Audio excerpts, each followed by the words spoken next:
What's up, you guys? Sean Ross Sapp here for the Fightful Wrestling Podcast, March 6th edition. And I want all of you internet errand boys to take a look at what a real wrestling podcaster looks like. Alex Pawlowski. Rick Rude's in the Hall of Fame. What do you think about it? I think it's great. Being a fat, out-of-shape sweat hog, he was always a heel to me and my ilk, but I always appreciated him for what he could do in the ring. I love that guy, actually. Anybody who heals by airbrushing a dude's wife on his crotch of his tights, that guy knows how to heal. And I've always really loved him for that. Great addition to the WWE Hall of Fame, in my opinion. A programming note here, guys. Of course, we're doing the SmackDown show tomorrow night. Looks like the Jimmy Van show will either be filmed or run live tomorrow as well. Matt Riddle will be on Friday, so I'll move Shane to Thursday. Register for free access to those shows. No credit card required, anything like that over at Fightful.com to get early access to those Shane Helms and Matt Riddle shows.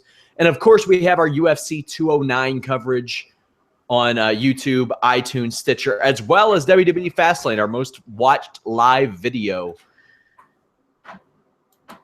so far. Somebody asked me, how many Ya Boy shirts have you sold? I revealed on the Riddle broadcast last week that I've already sold well over 1 million. So, well over 1 million is the answer. And well over. You know what, guys? Well over. That's just me being polite and rounding to the lowest million. Yeah. And guys, if you all want one too, look at that beauty. Oh my God. If you don't need to be the king of soft style, you can be a god of soft style over at ProWrestlingTees.com/Sean Ross Sapp. A damn. We have Monday Night Raw to talk about. I thought this was a damn good show, Alex. This was a lot of fun. There were a couple of really pointless segments, and other than that, I had a hoot. It was a hoot. I didn't have a hoot. It was a hoot. You covered it. How did it feel to you? It was really, really, really good. A lot of it was really, really good. The first hour was outstanding. There were always, in an episode of Raw for 3 hours, there are things that I'm going to find fault with it. But overall, up until the last segment, I really, really loved this Raw. On the whole. Up until the last segment? Up until the last segment. And then, I'm waiting to see what they do with this, but what is I'm this? A little... That's a trigger. Is that what that is? It's a trigger? I'm triggered. Not triggered. Just, as you said yesterday, cautiously optimistic. But I'm probably a little bit more cautious than I am optimistic at this point about the Braun Strowman path after tonight. So I had a guy actually at the corner store who checks us out, the clerk or whatever. He was like, "What'd you think of Fastlane?" And I was like, "Ugh." And that's what he said. He was like, "Can't wait for SmackDown Tuesday." I did some looking. 2011 is the last time that a part-timer or short-time wrestler hasn't been in the main event of WrestleMania. Yeah. It's been a 2011, and The Rock was involved in that one. Yeah. And the year before that was The Undertaker and Shawn Michaels. I think both of them were part-time by then. I can't remember if Undertaker was or not. The crowd was trying to put themselves over so hard tonight. Well, it's Chicago. They're a smart crowd, and they, especially with their love for Punk, they're always going to try. Very much smart about that. Yeah. Very much smart about that. The guy left. He doesn't want to wrestle. If you think something sucks, why not chant, "This shit sucks"? Yeah. But it wasn't that. They were chanting it at Goldberg. They were chanting it at Neville and Swan. Yep. They were chanting it at Foley, Stephanie, anybody who could hear it. I'll not get into that. Chris Jericho's back on Raw. He is indeed. That was fun. That was a fun segment. Damn, what an opening segment this was.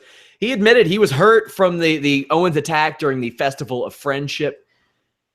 Owens comes out and says that Jericho was never his best friend. He was a pawn, he was a tool, and he was one that Kevin Owens really needed, and that Chris Jericho did it well. He he put over Chris Jericho a lot in this, in saying that he was a tool that he used, because he said, I had to have a guy that knew how to get it done, who had been there before, who knew what to do. And said that accepting the match with Goldberg was the final straw.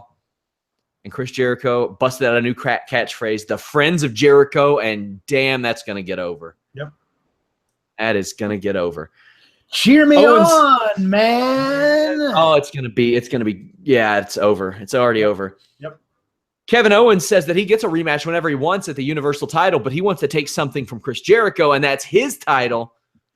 That's tied up a lot of loose ends, I thought. A clever way to make sure Goldberg doesn't have to wrestle Kevin Owens is to have Kevin Owens say, I don't want it anymore. I want what you got, which is fine. That's great. But it was also a blatant way of making sure that, Goldberg doesn't have to face anybody until he faces Brock. And Kevin Owens shouldn't want to face Brock Lesnar again. Not after a 20-second drubbing. Goldberg. Actually, no. Whatever. What I loved about it was that he said I had him scouted perfectly. And had you not shown up, Chris Jericho, I believe I would have beaten him. Yeah. And I mean, that's what he should believe. And honestly, there's no reason for me to doubt that. Had there not been that distraction right there, there's no way Goldberg is going to spear him from 2 feet away, which is where he was when he called for the bell. You know what I mean? Let's actually lock up and see what happens, old man. That would have been fun. I like that. And so that's what he should be doing. What we got today from Kevin Owens, if losing to Goldberg in 22 seconds gives us this Kevin Owens, then count me in. Yeah, I mean, I don't think losing to a Bill Goldberg hurts Kevin Owens by any stretch, especially a distraction like that. I do like that line of thinking, like he was ready to lock up with Goldberg. That's a facet that I hadn't even considered yet. This was great stuff from Kevin Owens and Chris Jericho. They brawl because Owens doesn't want to wait to beat him up either. Samoa Joe comes out. Sami Zayn makes the save. This is going to make for a really awesome tag team match on Raw here in a week or two. Yeah. The Fat Guy faction is a real thing. We've got it. I'm looking forward to it. Rusev can put on a few pounds while he's taking a couple of weeks off. He says he's going to stop working out. That's what he came out and said. He tweeted he's not going to work out for 30 days. Yeah. That guy doesn't give a shit. He's going to rest. It says that in Bulgaria, it's the rest that makes the man. If you've been working all the time, you take some time off. And he says he's going to take some time off, and I hope he gains 15 pounds and joins the Fat Guy faction. It'd be great. Europino Heat is great. I love that guy. Kevin Owens defeated Sami Zayn, and he did it pretty quickly. And, I'm not bothered by this either. There are going to be a lot of people that are like, Sami Zayn losing everything. They're going to wrestle a billion more times. I'll be interested every time because they are the never-ending feud of this generation, and I'm okay with it. And so will Sasha, Bayley, Becky, and Charlotte, any iteration of them throughout the draft. They'll be the same way. But on the male side, this is pretty good. I love that pump handle neck breaker over the knee that Owens does. That was sick. Gross. Yeah. Gross. What'd you think of this short match? I loved it. I love the story it told that Sammy was pissed. He got the upper hand to begin with. He had his little, tope con hero, and then Owens caught him with a pop-up powerbomb. And that's all. He had him right there. And he said, but I'm not done with you yet. I love his somersault guillotine leg drop to the back of the neck. I love that move when he pulls that out, the pop ankle neck breaker, and then another, for good measure, pop-up powerbomb, and then I'm going to pin you. That's the guy that I've always wanted. If they had booked champ Kevin Owens like this, even for just a month, think about how different his reign would have been, and how we wouldn't have needed him to be a coward and run away from all of the fights. This guy doesn't need Chris Jericho to back him up. This guy just does it on his own, and I like that a lot. We'll see where it goes from here, but I'm all for murderous Kevin Owens.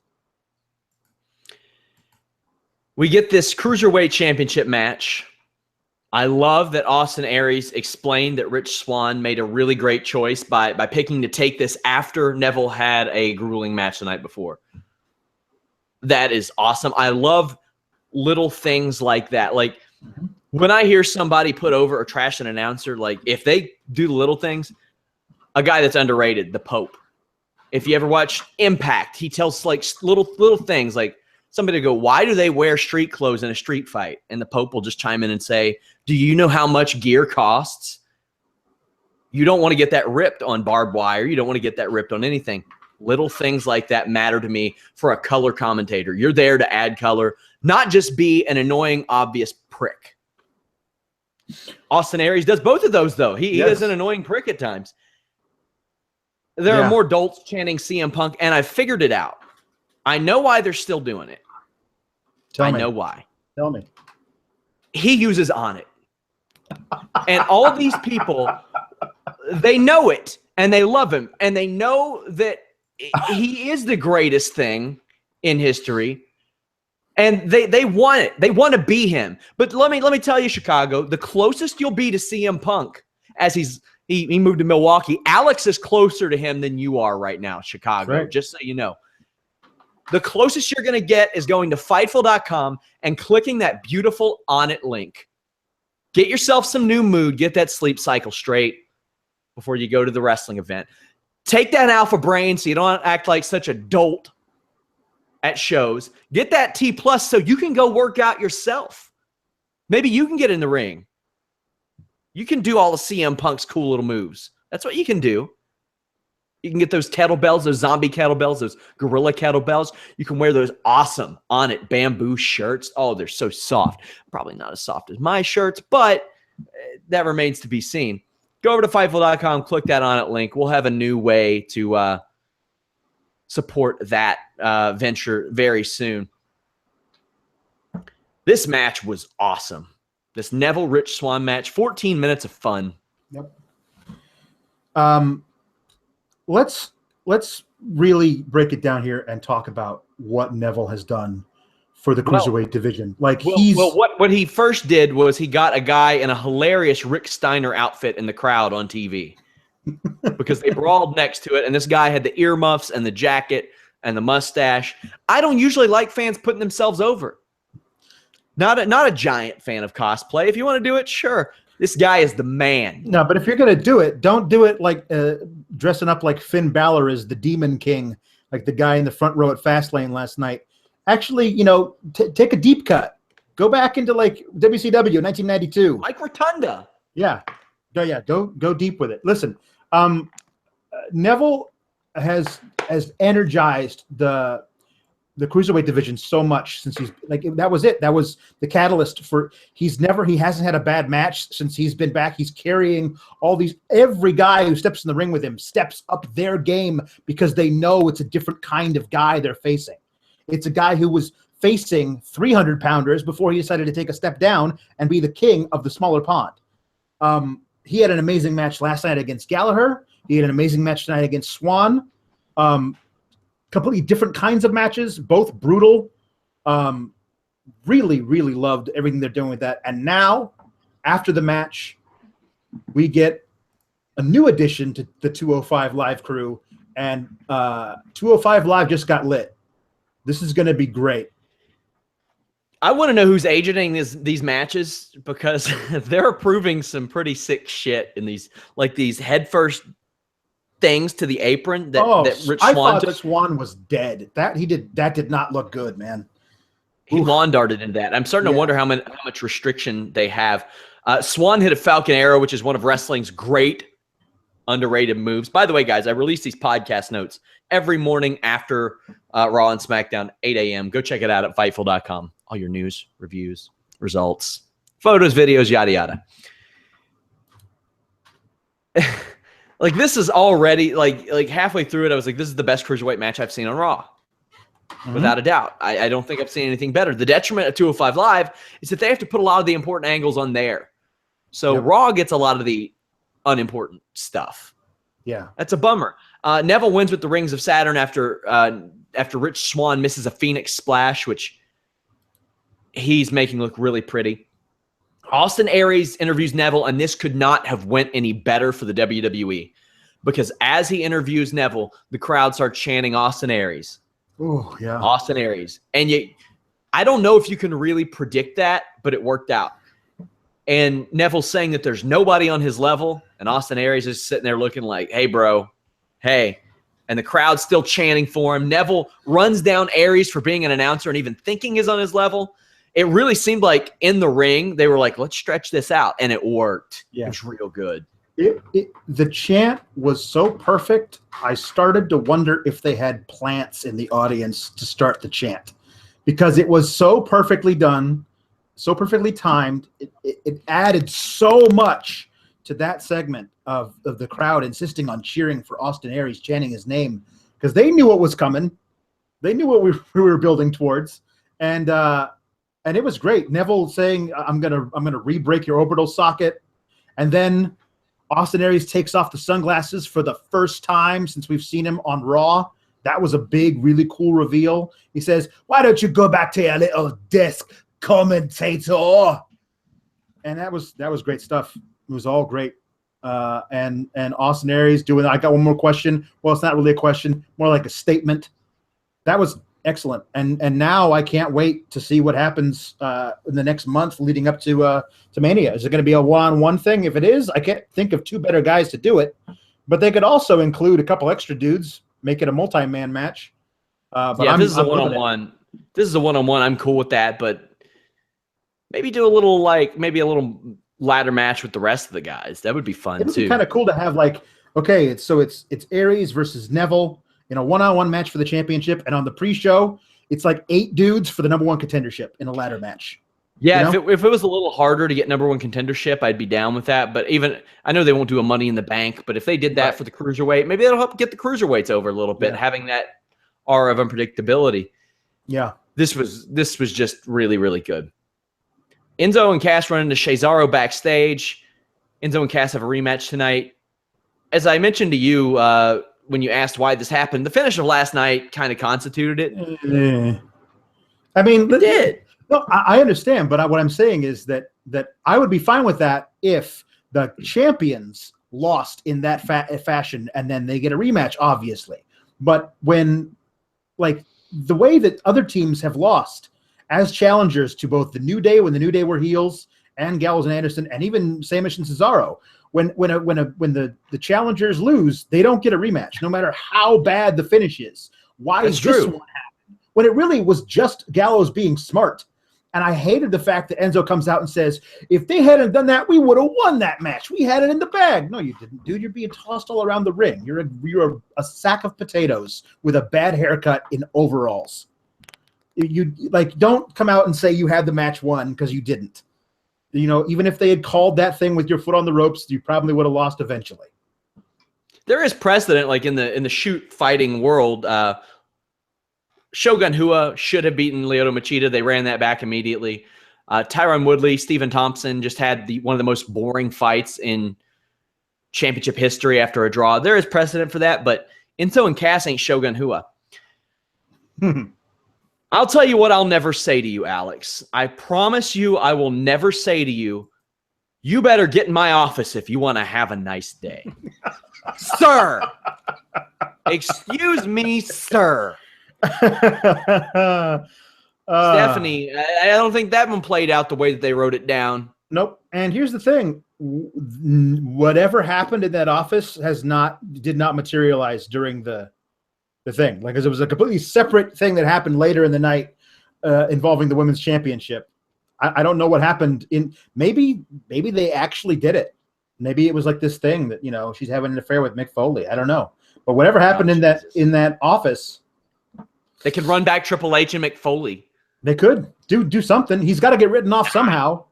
Yeah, it's true. I mean, hey, they could do that if you want to really add some heat on Mick Foley or add some heat on Triple H before WrestleMania. Yeah. I haven't beat the shit out of Mick Foley with a sledgehammer. There's the popular fantasy booking that Stephanie and Seth Rollins were having an affair at some point, and that's what they're getting. Like, no. It's Steph and Mick Foley. That's what it is. They call that fan fiction. Yeah. Fan fiction. Goldberg's celebration. He didn't ram his head into a locker, so we're off to a pretty good start. Nope. Lots of boos for Goldberg. We haven't heard a whole lot of that yet. No, but Chicago. But Chicago will do that to you. Yeah.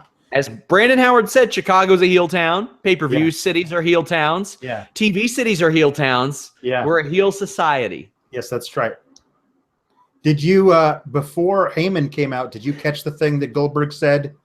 I'm going to make an announcement. It's something I haven't made public yet, and then Heyman shows up. No. What do you think that is? Go back and watch it. That's what he says. And then the CM Punk chants start, and he goes, "Yeah, I hear that." And then Heyman comes out. So Heyman might have jumped the gun because they wanted to get rid of the Punk thing, so they didn't think Goldberg was going to do well with it. But to me, I felt like Goldberg was leaving the door open to be like, "So this is whatever happens at Mania, it's going to be my last match." Yeah, I feel like that's they should. They should stretch that out for another show. That should be another show. Yeah, they should stretch it out. Like, this is the whole thing. So to me, I mean, this guy, I don't know what's wrong with him, but he sweats constantly so much. So they could kayfabe it up and say he's got something wrong with him. But and they said you could have one more match. The doctors told me I'm going to have one more match. Damn it, I'm going to go out on top. And hey, you know what? If that's the case, that's awesome. Because then I believe there's a chance that Goldberg might win that thing at Mania, and then they'll have a tournament to crown the new champion. Oh, God damn. There's no way, right? Yeah, sure. They could vacate it. Honestly, I would be much, much better with a vacated championship that then can be competed for by all the other full-timers than putting the belt on Brock and having him build up a match with Roman Reigns for 6 months. You know? Oh, man, I hope that doesn't happen. But that should be saved for another show. Him announcing that, and for his character, him saying, I don't want a damn rematch. I wanted one more run. Mm-hmm. Win or lose, this is it. But I think that kind of telegraphs the finish, but you never know. We thought The Rock versus John Cena 1 was telegraphed too. Yeah. And it wasn't. Heyman interrupts, says he's not alone, brings out Lesnar. I thought this was a very clever way from a storyline perspective to set up the F5 from a guy who's got his ass kicked repeatedly quickly. Because Heyman walks behind Bill Goldberg and says that everybody will say, there's Bill Goldberg, Brock Lesnar's bitch. And Goldberg's like, huh? Do what? And then, without letting go of the belt, I know, it was crazy. Lesnar picks him up at F5s, and Goldberg doesn't let go of the belt until like the very last second. Yep. And then when he's getting up, he grabs it as he's crawling up. Oh, This is good stuff. This is good stuff. They're keeping the Brock Lesnar or the Goldberg talking points very short, as they should. Yep. They're putting him in some exciting little segments. I think that if they're going to do this with Goldberg, sure. Now, here's my thing. Here's my issue. People are like, well, Goldberg's over. He's over. Hell yeah, he's over. He's over big time. But at what point has that ever meant, let's put the title on him? Because it took a whole lot for them to do that with a guy named Daniel Bryan. Like, he was moving merch. He was getting people to show up. He was getting crazy crowd reactions. The people unanimously loved him at crowds. And I say unanimously. That's hyperbole, obviously. That was special, and it took them being forced into it to do it. With Goldberg, it's like, he's 50, he's in shape, can't wrestle more than 3 minutes, let's do it. Why not? Right, because it's their idea. It's not the people's idea. They were gonna do something big with Goldberg regardless. Daniel Bryan, a B+ player, tiny Daniel Bryan, was never in their plans to be a champion. You know what I mean? Not in the level that the fans made him out to be. There are a lot of people who still think that was a work. And for a while I did. And then I read Daniel Bryan's book. That ain't a work. Yeah. That guy, if you read that book, he ain't lying. Not in that book.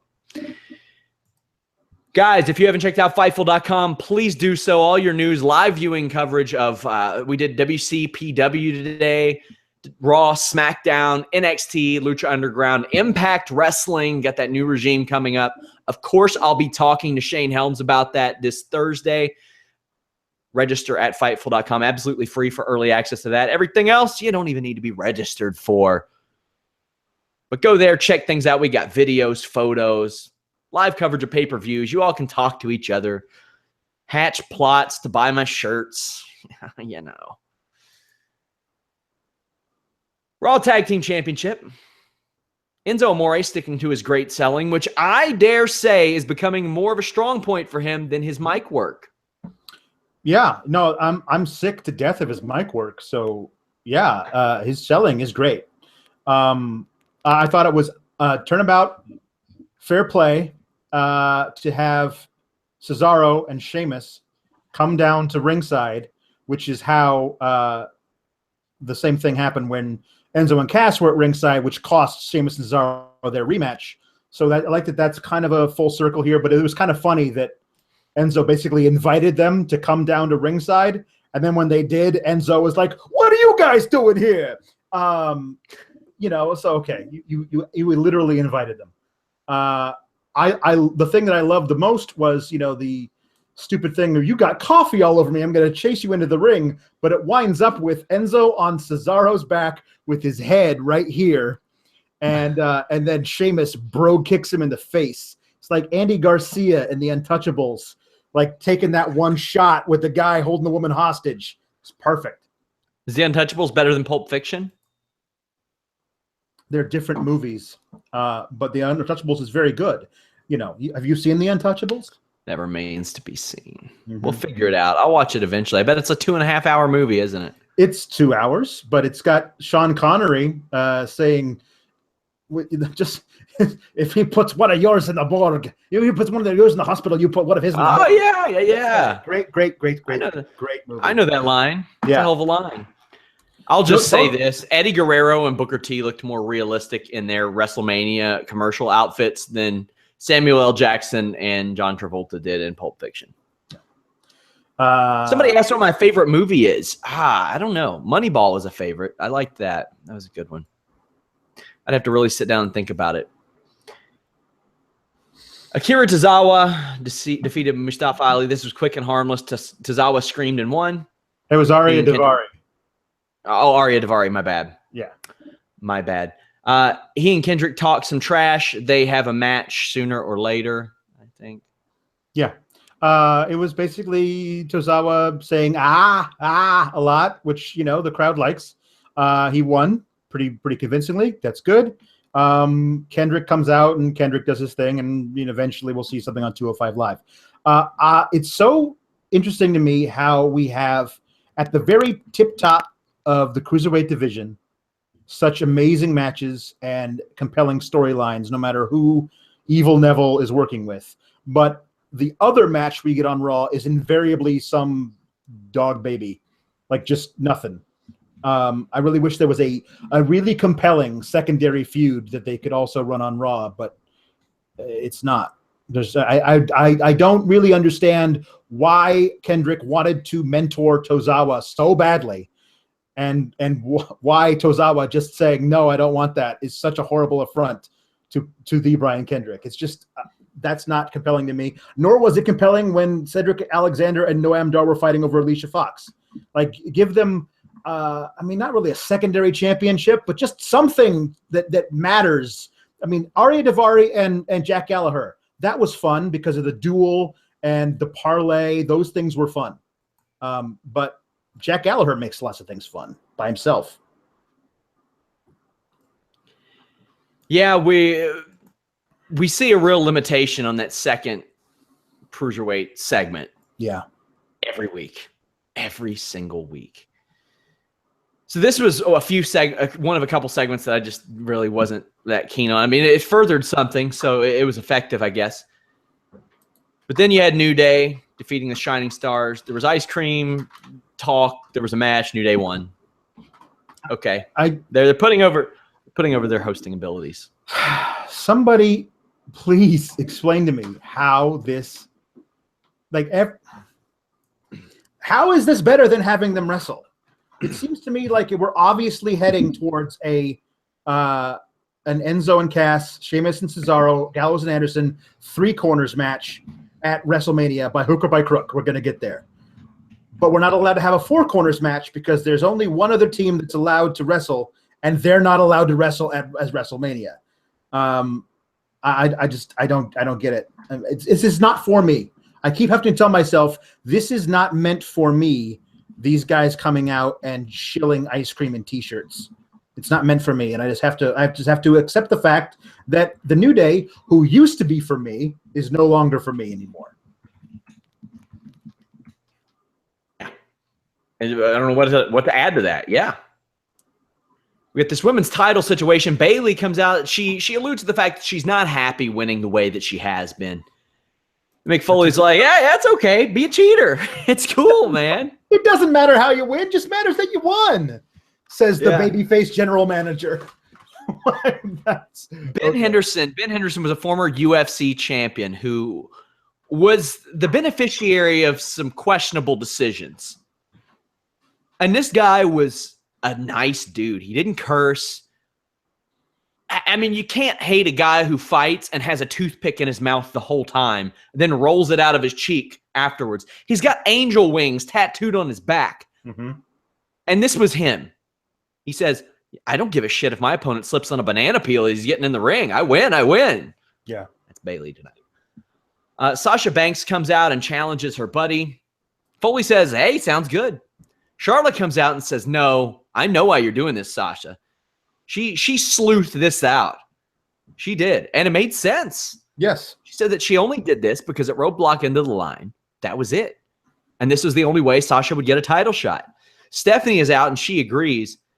So she books Bayley versus Sasha for right now.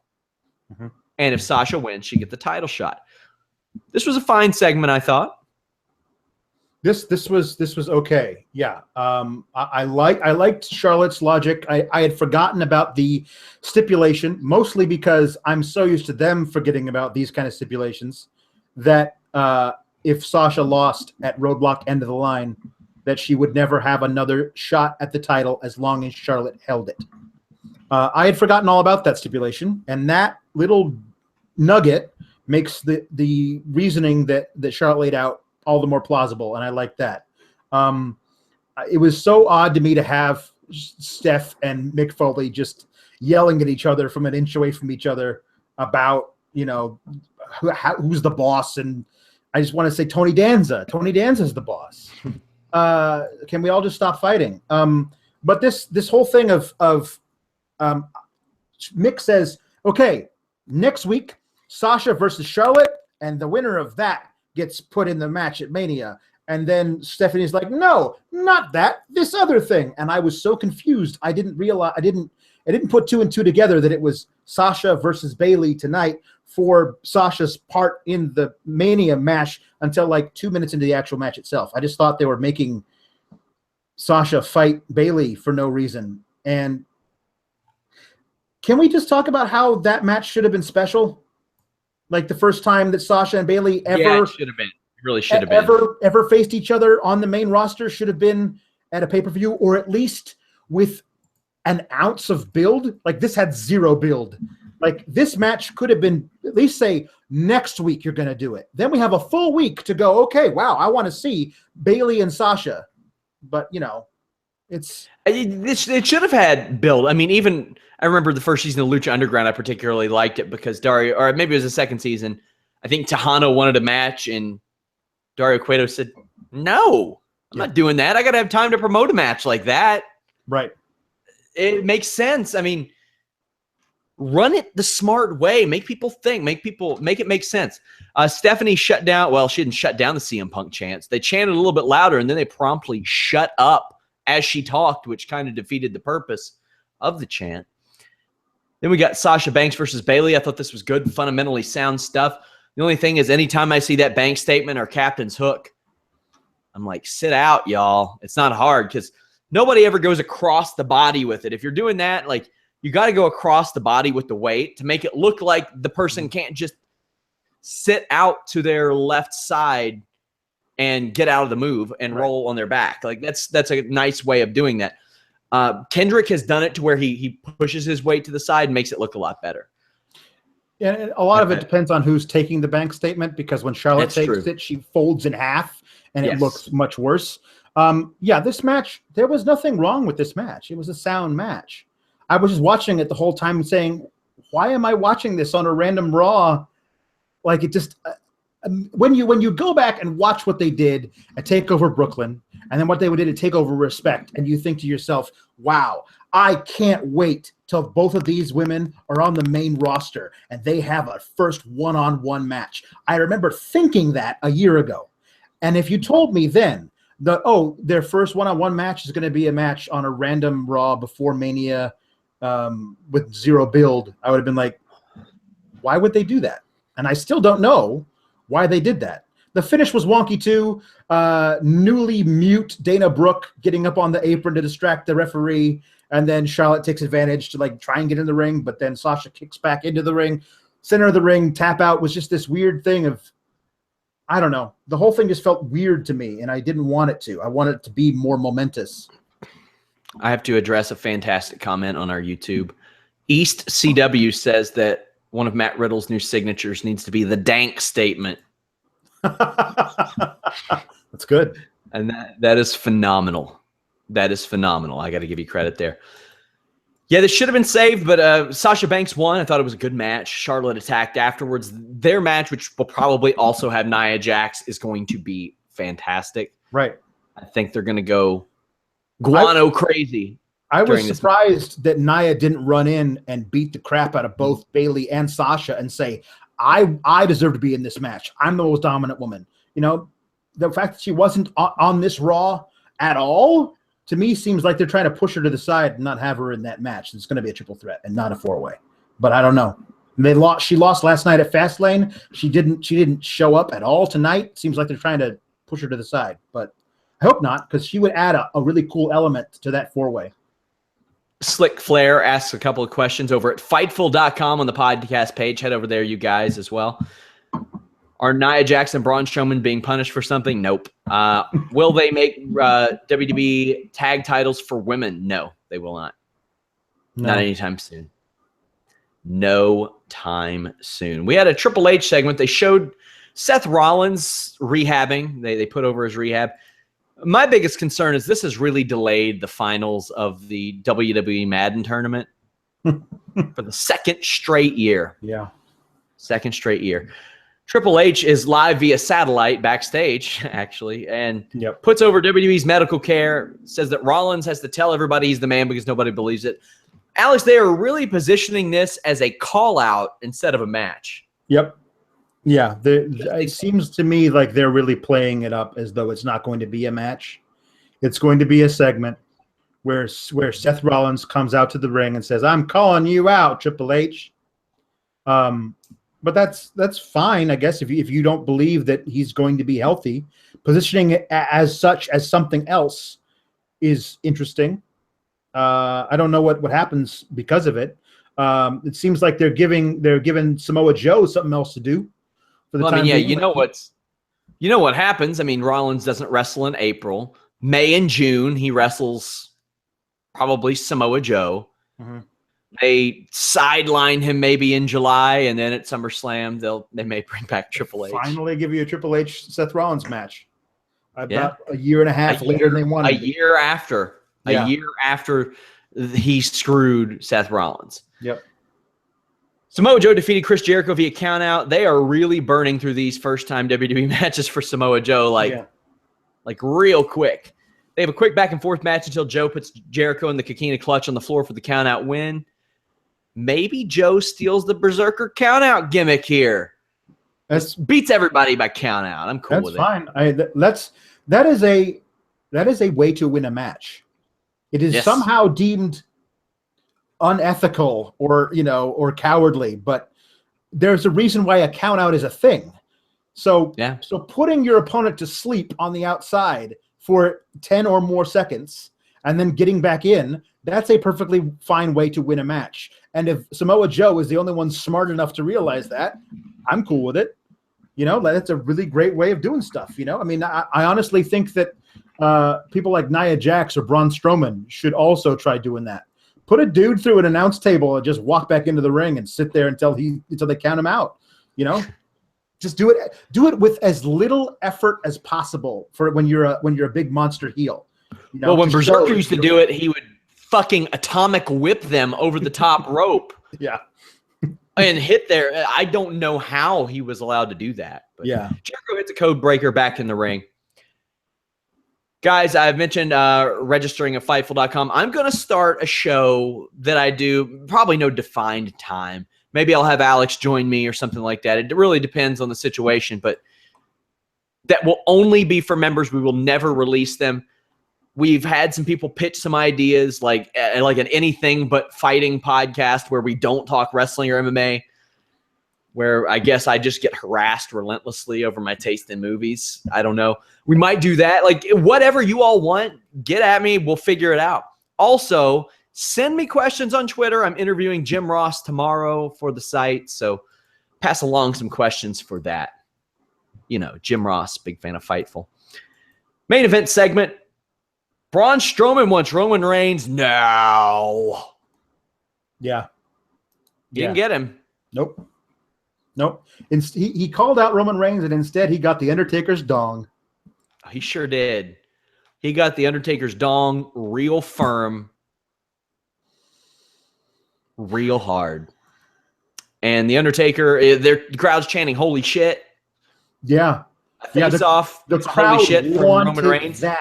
That's what that crowd wanted. They were all for it. They were like, "Holy crap!" Because that was so interesting to me. This must have been a technical error. But when Braun called out Roman's music played for like 2 seconds, and then the dong hit, and I was like, "Oh my god!" Yeah.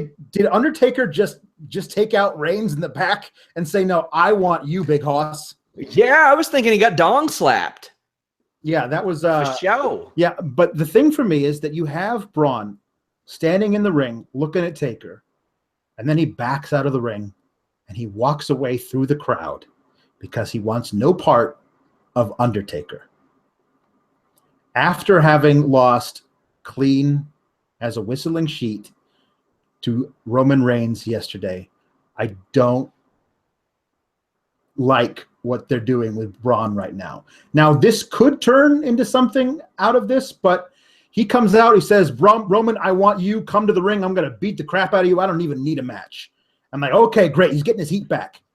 And there's no colder thing to do to a dude than have him back away slowly from a man who's as brittle as The Undertaker is. Even with all The Undertaker's, mystique and everything, it just felt wrong. When Roman came out later, I thought that Braun was going to blindside Roman and get his heat back that way. Roll him into the ring, let Taker take care of him, something. But there was nothing with Braun, and that's why I didn't like this segment. For the second straight week, a face-off with a 40-plus-year-old man and Braun Strowman got holy shit chants. Yep. Or this is awesome chants. When Roman Reigns shows up, the crowd chanted Roman sucks. Yep. So either way, The Undertaker, the big dong is protecting his yard. And then the big dog comes out. And I did like that he said, "This is my yard now." Yeah. And I've seen some hilarious things pitched that that Roman Reigns should beat The Undertaker and steal his powers. And keep it. I was like, shit, he's starting to look more like The Undertaker every week. Yeah. Now he doesn't tan anymore. He doesn't do any of that. I liked that he says, "This is my yard." Like Braun came out and he called me out. "What are you doing out here? This is my yard now." And the crowd was chanting Roman sucks, but it almost for a second sounded like they were chanting, "No, it's not. No, it's not. It's not your yard." Which I honestly hope that's what it was. Listen, this was all well and good, and I like that Taker got the choke slam on Reigns, but as Taker was walking down to the ring and Braun was standing there, I was like, please be a triple threat. Please be a triple threat. Please be a triple threat. Make this into something that allows Braun to have that major part on the stage as well, because that protects Taker. Taker can hide out on the outside of the ring during triple threat and not have to work very long. You can still have Roman get put over at the end of that match, but like just having Braun win the Andre the Giant Battle Royal is not enough for me. Not after what he's done the past 8 months. He's improved too much, and he's like that match he had last night at Fastlane was so great. People were like, he can't even work 10 minutes. No, he worked 17. Yeah, it was like one of the longest matches on the show. He looked great. He was still going strong and like the height that he got. Like that guy's so athletic. The height that he got on that splash that where there was no water in the pool. It's amazing. That was amazing. This guy's so great. You can use him. You don't have to just have him fade into the background and get Rybacked or Rusev and lose all of his powers. I mean, is this the guy who 2 years from now is getting beat in an impromptu match at Fastlane, just getting knocked out while he's propped up against the turnbuckle? You know, I just don't want that to happen to this guy. He's too special, I think. So Undertaker choke slams Roman. We go off the air. Looks like that's the thing, and I don't know why Braun's not involved, but if I were WWE and I don't put him in this match, I would have him eliminate every single person from the Andre the Giant Memorial Battle Royal. I've always wanted the Mark Henry scenario I always talk about, where for weeks he says, this would mean something to me, this would mean something to me, and he eliminates somebody and retires. That ain't happening. He isn't on TV right now. It's not happening. So I want Braun to eliminate every single person. Somebody asks where we think Finn Balor fits in at WrestleMania. He might not, but he might not. He does fit into this Triple H, Samoa Joe. That'd be interesting. The thing about it is that it's so weird because he gives up the title. The guy who injured him is now a babyface. Mm-hmm. And it's really hard to have your revenge on the guy who's on your same alignment. And also, if we think it's going to happen, and they put the title on Brock, I don't think Finn's getting a shot at the Universal title. So it's a weird thing, but I don't know when the next time he's going to get close to that major title is on Raw. Somebody says Balor versus Braun could be good. Yeah, that could be interesting. But yeah, it would be really fun. I don't know what they would want to do with it, but I would want Braun Strowman to beat him. Yes. The other thing is they keep saying they're going to do another draft after Mania. They should. If Balor winds up going to SmackDown, you're going to have to worry about that. You can have Balor compete for that title over there. There is one. Poor Gallows and Anderson if that happens. Oh yeah. There is one thing from tonight that we missed, and that was the vignette for Emma. That they're now vignetting Emma. And so I wrote on Twitter, 1 down, 16 to go. The fact that they spent all that time turning her from evil Emma into Emmalina and are now going to spend probably just as long, or at least 6 weeks until after Mania, turning her back from Emmalina into Emma is just, it's peak WWE. Yeah. Guys, hit me up on Twitter at Sean Ross Sapp. Tell me what kind of podcast you want. Like, it'll probably be like a Friday podcast or something, a day when I have a little bit of free time. For registered Fightful members only. It's always free. It'll never cost you a dime. No credit card required. But I want to give you a little more incentive to register. Like I said, anything. If y'all want us to talk about birds, we might do it. I had a big Impact Wrestling update on the site today. Head over to Fightful.com under our exclusive section. Check that out. Now, this is going to have some spoilers. So if you're looking forward to Impact Wrestling and don't want spoilers, GTFO. Also, before you GTFO, subscribe to us. YouTube, iTunes, Stitcher. Do all that. Alberto El Patron wasn't champion. He wasn't named Alberto de Patron either. They messed up on his tron. They messed it up. With the Hardy Boys out of the picture, tag titles were vacated. The Hardys offered to drop the tag titles, but TNA wanted to sign them to like a several-month deal to where they wouldn't be on TV until after this stuff aired. And the Hardys were like, no. Then they wanted, and before that, they even wanted to get them for 2 years, and they weren't willing. Ed Nordholm apparently said to them, go see what WWE wants. That wasn't a good move. Nope. I was told that the idea to change from TNA to only Impact Wrestling, everybody loved it. And that the main proponent of keeping it TNA was Dixie Carter because she wanted to keep the history behind the name. The legacy of TNA. The legacy, I was told. Another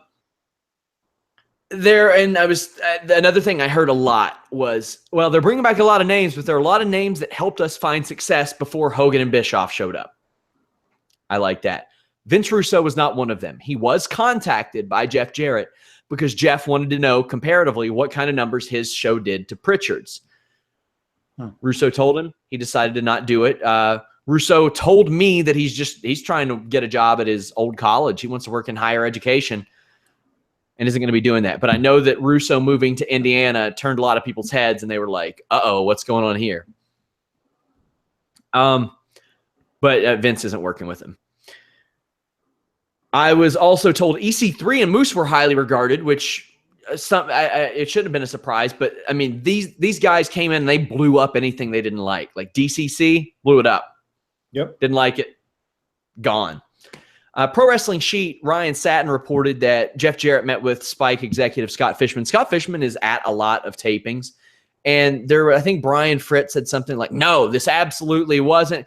Listen, Spike can issue all the statements they want. That does not keep Fishman and Jarrett from discussing it.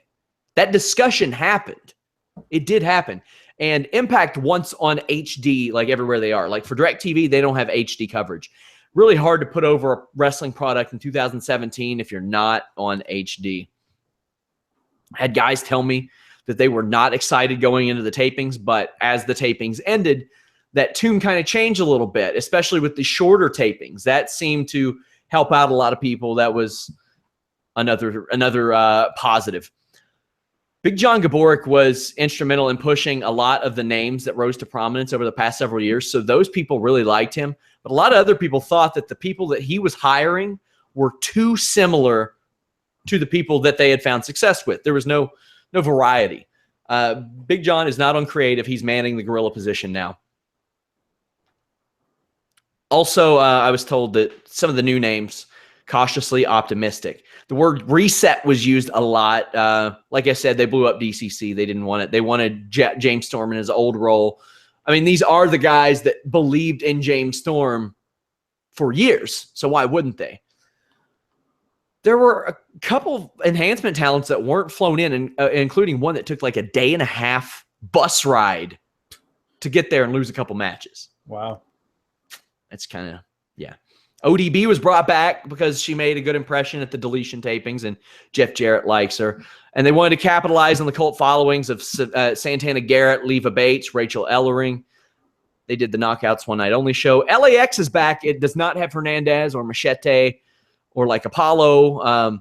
It has Conan, Homicide, Angel Ortiz, Mike Drastic, and Angel Rose, who got a new name. Hernandez caused some problems for TNA in 2015, so he's not coming back. Shelly Martinez had one of the worst matches in wrestling history last year with Rebel, I think. Did you see that? Was it Rebel? Do you know? I don't remember that one. It was bad. It was real bad. She ain't back. And Machete's out of wrestling. Also, Conan got into it with a fan and had to be, like, I don't want to say admonished backstage, but he was told that it's not going to fly here. Garza Jr. and Laredo Kid, they were brought in as part of the Crash deal. So there you go. The Suicide character was brought back. Caleb Conley played that, as reported by Pro Wrestling Sheet. This is because they wanted to give that X Division some depth, and that was just somebody who people would see and they'd go, oh, remember that character. I remember that. Yeah. Several guys from the Monster Factory with the tapings. Impact has their eye on a lot of people from that training center, and they reached out for contact info for a guy named Matthew Riddle. Don't know if he can do it, but he revealed that on our podcast last week. He really doesn't care about whose business he pulls the covers on, guys. Go watch that show whenever we have it. Bruce Pritchard, that return, it's so funny because the person that I talked to about this said, if they would have announced, if this would have happened a year ago, people would have hated it. But because of how much buzz he has generated with this show, everybody thought it was a great idea for all involved. That's why he's an on-screen character, because they are capitalizing on his success as they should. Alberto El Patron was reportedly a joy to deal with backstage, if you can believe that. That's interesting. Yeah. I think he's out from under the WWE auspices, and he's like, okay, this is a new environment. I'm going to try something new. That's cool. Grado, Jesse Goddard, Aiden O'Shea, Robbie E., Aaron Rex, not the tapings. Aaron Rex was at a movie filming. Robbie E. was in Japan. One of my favorite quotes was, they didn't bring back Jesse Goddard, but Mahabali Shera is still here. And when I said, well, expand on that, they said, well, Jesse has a following. So there you go with that. The attitude with all the names they brought in is that they were redistributing the money that they were going to pay Galloway and the Hardys and got more talent for that because they were able to trade like 4 or 5 names for like 8 or 9 names. So that wasn't looked down upon. Jade, Mike, Bennett, Maria are all gone. And a longtime employee told me that Maria may have been one of the more underrated losses to Impact. Jade, I would be surprised if WWE doesn't show some interest in her. They should. They should. She's young, too. She's like 27. The Hardy family and Galloway negotiations left a bad taste in the mouth of a lot of talent because these guys weren't even negotiated with until about a week out because they had to deal with office stuff. And this made some talent feel like they were valuing the office over the talent and not allowing the Hardys to drop the titles. That was looked down upon. Slammiversary will run July 2nd, and Impact tapes April 20 through 23rd, 2 through 6, and August 17th through 20. So your boy bringing you the goods on Impact Wrestling. And we're not doing like a central topic on this week's Shane show.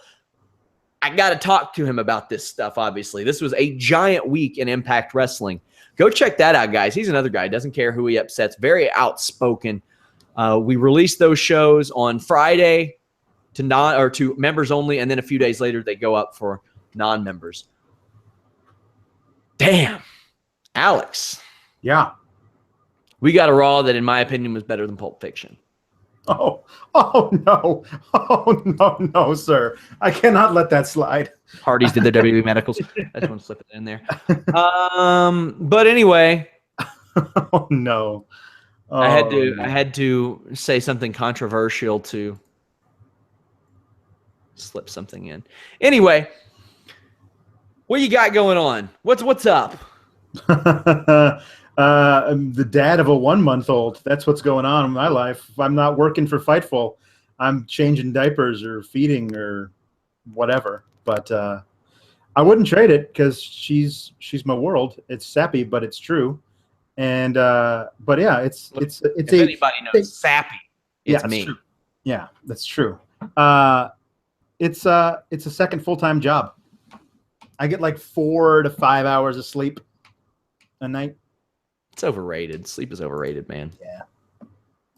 Fightful.com, all your wrestling news, photos, galleries, MMA news, photo galleries, podcasts from fighters, from journalists, from businessmen, from actors, like anybody, any aspect you can think of. Go register. It would mean a lot. Also, leave us a nice review on iTunes. I can't tell you how much that stuff helps us. Also, thank you guys. You got me to 5,000 followers. That means a lot. It warmed my little heart, you guys. But it also means you're going to be giving away a set of nail clippers. Yeah, I'm giving away a set of toenail clippers. I'm going to sign them. They're totally used. That's what we're going to do. I think at 10,000, I'm going to give away the guitar. Whoa. 10,000. I'll get the guitar. Anything else? Oh, Jimmy Van show probably tomorrow afternoon. If you all want to take a peek behind the curtain of wrestling media, wrestling journalism, running a site, we do a lot of that. He really doesn't care what we talk about. After SmackDown, I'm with Jeff Hawkins, the award-winning Jeff Hawkins. Wednesdays, I don't know what I got going on Wednesday right now. I know I'll be with Sean Pearson that night because Showdown Joe's out of town. Thursday, usually reserved for the Matt Riddle broadcast. It's going to be Shane Helms this week. Then Matt Riddle on Friday. Guys, follow Alex at Pawlowski the 4th. Follow me at Sean Ross Sapp. Follow our Twitter handles right down here and like us on Facebook. Tell your friends about Fightful.com. Also, get at us on Twitter. We love interacting with you all. Yes. We like it. Yeah. We want to be as nice and cuddly to you guys as we possibly can. Till next time, we're out.